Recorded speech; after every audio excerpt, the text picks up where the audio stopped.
Hello friend, आज ना मुलांना पालक आणि कोबीचा एकदम सोपा नाश्ता करून खाऊ घातला. पालक आणि कोबी खायला असं तर मुलं खूप कंटाळा करतात. आज मी थोडंसं वेगळ्या पद्धतीने हे ट्राय केले. तसं तर बऱ्याच लोकांनी आधी ट्राय केलं असेल.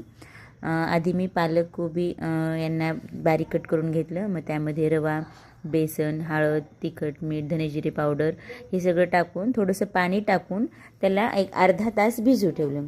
आणि मग ओल्या वाटाण्याच्या शेंगा ते दाणे होते मी ते त्याच्यामध्ये टाकले आणि अजून थोडंसं पाणी घालून पीठ थोडंसं असं म्हणजे आपण पीठ पोळी करतो ना त्याप्रमाणे करून घेतलं. आणि मग काय त्याचे छोटे छोटे पॅनकेक बनवले. मग लेकरांना खूप प्रश्न पडला होता की आई हे काय बनवलंस तू. मग मी म्हणले हे आहेत व्हेजिटेबल पॅनकेक. नाव पण युनिक झालं आणि खायला पण छान वाटलं. लेकरांना ना जोपर्यंत आपण त्या गोष्टीचं नाव सांगत नाही, काय केले कसं सांगत नाही, तोपर्यंत त्यांचं समाधान होत नाही.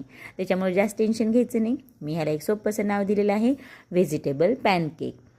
तुम्ही अजून काही दुसरं ठेवू शकता. हे इतके सॉफ्ट आणि इतके छान झाले होते, खायला खूपच मस्त झाले होते. बघा माझ्या लेकरांनी तर दुसरं ताटही वाढू दिलं नाही. एकाच ताटामध्ये दोघांनी खाल्ले. आम्ही खाल्लो, सुस्त झालो, तुम्ही पण व्हा.